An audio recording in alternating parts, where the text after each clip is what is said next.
Hello ছাত্রছাত্রীরা, welcome to SM exclusive. আজকে আমরা যে বিষয় সম্পর্কে পড়ব ক্লাস 10 এর প্রথম অধ্যায় জীবজগতের নিয়ন্ত্রণ ও সমন্বয়। এই অধ্যায়ের অন্তর্গত আমরা প্রাণী হরমোন সেই সম্পর্কিত একটি বিষয় নিয়ে আমরা আলোচনা করব। সামনেই আমাদের মাধ্যমিক পরীক্ষা, অনলাইনে কিভাবে প্রিপারেশন নিতে হবে, আমাদের এখন সম্পূর্ণই অনলাইন নির্ভর পড়াশোনা করতে হবে। আমরা আজকে যে বিষয়টা নিয়ে আজকে আলোচনা করব সেটি একটি মাধ্যমিকের একটি কমন প্রশ্ন। ভীষণ মাধ্যমিকের প্রশ্নটি আসে এবং অধিকাংশ ছেলে মেয়েরাই সেই প্রশ্নটির সঠিক উত্তর দিতে পারে না বলে সম্পূর্ণ নম্বর পায় না। আজকে আমরা পড়ব হরমোনের ফিডব্যাক নিয়ন্ত্রণ। এই হরমোনের ফিডব্যাক নিয়ন্ত্রণ কি এবং সেই হরমোনের ফিডব্যাক নিয়ন্ত্রণটি কিভাবে পরিচালিত হয় তার যে ডায়াগ্রামেটিক রিপ্রেজেন্টেশন সেটা কিন্তু অধিকাংশ ছেলে মেয়েরাই সঠিকভাবে লিখতে পারে না। ফলে মাধ্যমিক পরীক্ষায় কিন্তু এই প্রশ্নটিতে ফুল মার্কস কিন্তু অধিকাংশ ছেলে মেয়েরাই পায়। আজকে আমরা জানবো যে হরমোনের ফিডব্যাক নিয়ন্ত্রণ কি এবং সেই ফিডব্যাক নিয়ন্ত্রণটা কিভাবে বিভিন্ন হরমোনের ক্ষেত্রে সেই নিয়ন্ত্রণ পদ্ধতিতে হরমোন কাজ করে সে সম্পর্কে বিস্তারিত জানবো। এই সম্পর্কে বিস্তারিত জানতে গেলে আমাদের আজকে ভিডিওটি সম্পূর্ণ দেখতে হবে এবং নিচে থাকা বেল আইকনটি সাবস্ক্রাইব করতে হবে। এবারে আমাদের দেখে নেওয়া যাক যে হরমোনের ফিডব্যাক নিয়ন্ত্রণ, অর্থাৎ হরমোন কিভাবে ফিডব্যাক নিয়ন্ত্রণ পদ্ধতিতে কাজ করে। ফিডব্যাক নিয়ন্ত্রণ কি? ফিডব্যাক নিয়ন্ত্রণ হচ্ছে একটি প্রক্রিয়া, যে প্রক্রিয়ার মাধ্যমে কোনো একটি বিশেষ হরমোন সে অন্য হরমোন গ্রন্থির ক্ষরণকে উদ্দীপিত করে পরোক্ষভাবে তার হরমোন ক্ষরণ বা নিজের ক্ষরণকে হয় বাড়িয়ে দেয় অথবা কমিয়ে দেয়। অর্থাৎ কোনো একটি বিশেষ হরমোন অন্য কোনো হরমোন গ্রন্থির ক্ষরণকে উদ্দীপিত করে সে তার নিজের নিয়ন্ত্রণকে বা সে নিজের ক্ষরণকে নিয়ন্ত্রণ করে। হরমোনের এই যে বিশেষ যে ক্রিয়া পদ্ধতি, সেই বিশেষ ক্রিয়া পদ্ধতিকেই বলা হয় হরমোনের ফিডব্যাক নিয়ন্ত্রণ। সর্বপ্রথমে ফিডব্যাক নিয়ন্ত্রণের সংজ্ঞাটা আমরা দেখি। সংজ্ঞা: যে বিশেষ পদ্ধতিতে কোনো হরমোন অন্য কোনো হরমোন গ্রন্থিকে উদ্দীপিত করে সেই হরমোন দ্বারা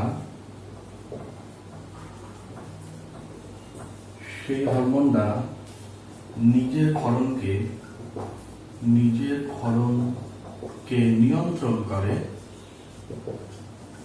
নিয়ন্ত্রণ করে হরমোনের সেই বিশেষ ক্রিয়া পদ্ধতিকে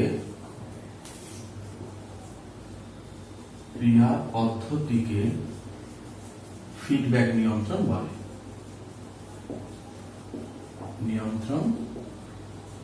বলে। অর্থাৎ একটি বিশেষ পদ্ধতি যার মাধ্যমে কোনো হরমোন অন্য কোনো হরমোন গ্রন্থির ক্ষরণকে উদ্দীপিত করে সেই হরমোন দ্বারা নিজের ক্ষরণকে নিয়ন্ত্রণ করে। হরমোনের এই যে বিশেষ যে ক্রিয়া পদ্ধতি, সেই বিশেষ ক্রিয়া পদ্ধতিকে বলা হয় ফিডব্যাক নিয়ন্ত্রণ। এই ফিডব্যাক নিয়ন্ত্রণটা প্রধানত দুভাবে হতে পারে। অর্থাৎ কখনো যখন হরমোন কোনো একটা নির্দিষ্ট হরমোন যখন তার ক্ষরণকে বেশি করে বা তাকে বেশি করে ক্ষরণ করতে হবে তখন সে এক ধরনের উদ্দীপনা দেয়, আবার যখন তার হরমোন ক্ষরণকে কমিয়ে দিতে হবে তখন এক ধরনের উদ্দীপনা দেয়। এই যে কোনো হরমোন তার নিজের ক্ষরণকে বাড়িয়ে দেবে কিংবা কমিয়ে দেবে সেটার উপর ভিত্তি করে এই ফিডব্যাক নিয়ন্ত্রণকে প্রধানত দুই ভাগে ভাগ করা আছে। ফিডব্যাক নিয়ন্ত্রণের প্রকারভেদ। এই ফিডব্যাক নিয়ন্ত্রণকে প্রধানত দুই ভাগে ভাগ করা আছে। একটা হচ্ছে পজিটিভ ফিডব্যাক নিয়ন্ত্রণ,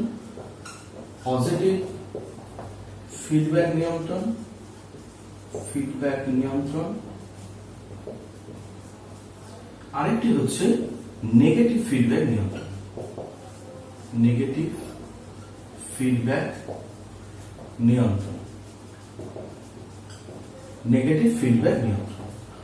এবারে আমরা দেখে নেব এই দুটো ফিডব্যাক নিয়ন্ত্রণ পদ্ধতিতে হরমোন কিভাবে কোনো একটা বিশেষ হরমোন তার নিজের ক্ষরণকে প্রভাবিত করে।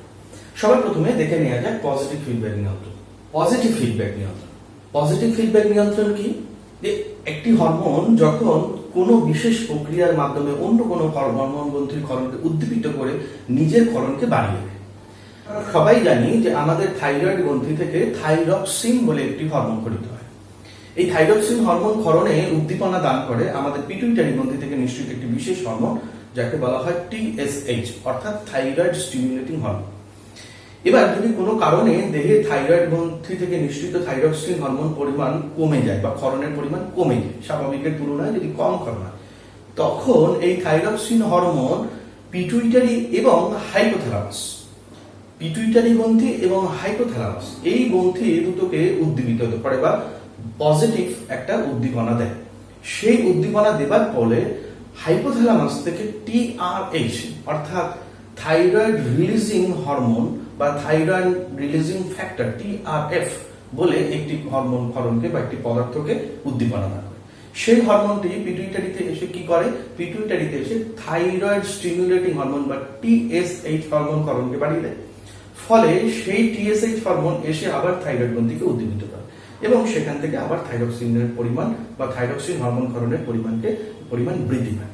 অর্থাৎ থাইরক্সিন পিটুইটারি এবং হাইপোথ্যালামাস এই দুটি বিশেষ গ্রন্থিকে উদ্দীপিত করে নিজেই নিজের হরমোন ক্ষরণকে বাড়িয়ে দেয়। এই যে থাইরক্সিনের এই যে বিশেষ যে ক্রিয়া পদ্ধতি বা নিজেই নিজের ক্ষরণ বাড়িয়ে দেবার যে বিশেষ পদ্ধতি, সেই পদ্ধতিটি পজিটিভ ফিডব্যাক। এবার আমরা দেখে নিই পজিটিভ ফিডব্যাক।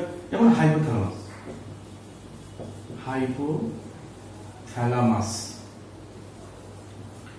এই হাইপোথ্যালামাস থেকে একটি পদার্থ নিঃসৃত হয় যেটাকে বলা হয় TRH/TRF।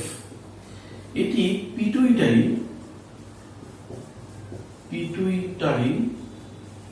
গ্রন্থিকে উদ্দীপনা দান করে এবং সেখান থেকে TSH গঠিত হয়। এই TSH থাইরয়েড গ্রন্থিকে উদ্দীপনা দেয়। ফলে সেখান থেকে T4 বা থাইরক্সিন নিঃসৃত হয়।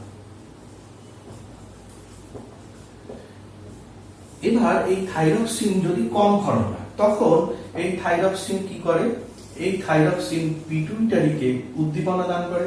কিসের জন্য উদ্দীপনা দান করে? বেশি করে TSH ক্ষরণ করার জন্য। সঙ্গে সঙ্গে আবার এই থাইরয়েড গ্রন্থি হাইপোথ্যালামাসকেও উদ্দীপনা দান করে। অর্থাৎ এখানেও কি করে, যাতে বেশি পরিমাণে TRF বা TRH হবে। আবার পিটুইটারি সঙ্গে সঙ্গে কি করে, হাইপোথ্যালামাসকেও সঙ্গে সঙ্গে পজিটিভ একটা উদ্দীপনা দেয়। যে উদ্দীপনার কারণে হাইপোথ্যালামাস থেকে বেশি পরিমাণে TRH বা TRF ক্ষরণ হয়। এই বেশি পরিমাণে TRF ক্ষরণ হলে পিটুইটারিকে সে উদ্দীপনা দান করে।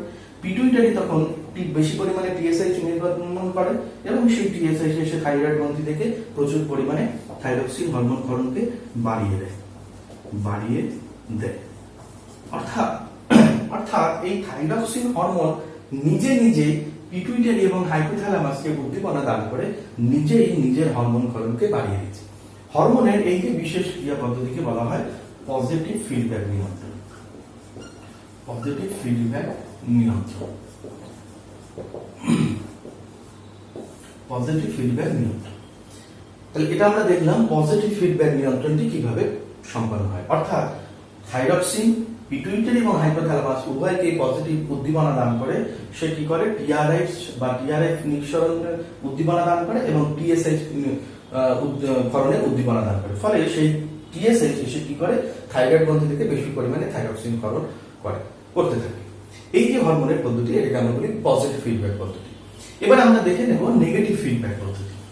নেগেটিভ ফিডব্যাক পদ্ধতিও ঠিক একইভাবে কাজ করে। কিরকম, যে যখন দেহে বা কোষের মধ্যে বা রক্তের মধ্যে থাইরক্সিন হরমোনের পরিমাণ স্বাভাবিকের তুলনায় বেড়ে যায়, তখন থাইরক্সিন হরমোন ক্ষরণ কমাতে হবে। তখন ঠিক একই পদ্ধতিতে কি করে, থাইরক্সিন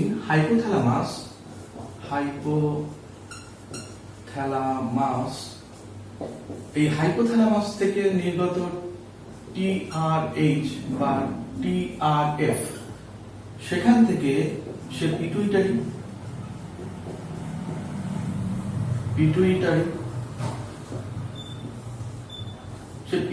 হরমোন গ্রন্থিকে উদ্দীপনা করে। সেখান থেকে TSH নিঃসৃত হয়।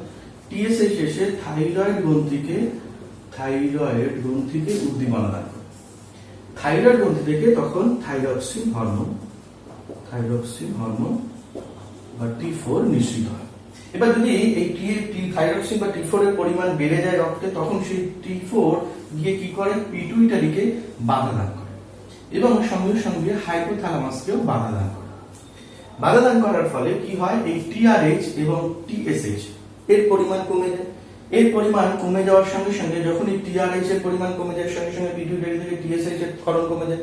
টিএসএইচ এর ক্ষরণ কমে যাওয়ার সঙ্গে সঙ্গে টিএসএইচ থাইরয়েড গ্রন্থিকে উদ্দীপিত করে না, ফলে সঙ্গে সঙ্গে থাইরক্সিন হরমোন ক্ষরণ হ্রাস পেয়ে যায়। এর সঙ্গে সঙ্গে আবার পিটুইটারিও গিয়ে কি করে, টিআরএইচ ক্ষরণকে উদ্দীপনা দেওয়া দিচ্ছিল সেটাকে আবার সে কমিয়ে দেয়, সেখানে হচ্ছে বাধা দান করে। ফলে টিআরএইচ ক্ষরণ কমিয়ে দেয়, সঙ্গে সঙ্গে অটোমেটিকলি পিটুইটারি থেকে টিএসএইচ হরমোন কমে যায়। ফলে টিএসএইচ হরমোন থাইরয়েড গ্রন্থির উপর আর উদ্দীপনা দান করে না, ফলে সেখান থেকে থাইরক্সিন হরমোন ক্ষরণ হ্রাস পেয়ে যায়। তাহলে আজকে আমরা পজিটিভ ফিডব্যাক ও নেগেটিভ ফিডব্যাক পদ্ধতিতে হরমোন কিভাবে কাজ করে সেটা সম্পর্কে আমরা বিস্তারিত জানব। আমাদের এই অধ্যায়ের বা পরবর্তী অধ্যায়ের সম্পর্কে বিস্তারিত ভিডিওগুলি পেতে গেলে আমাদের সাবস্ক্রাইব করতে হবে নিচে থাকা বেল আইকনটি এবং ইউটিউবে সার্চ করতে হবে এসএমএক্সক্লুসিভ। ধন্যবাদ।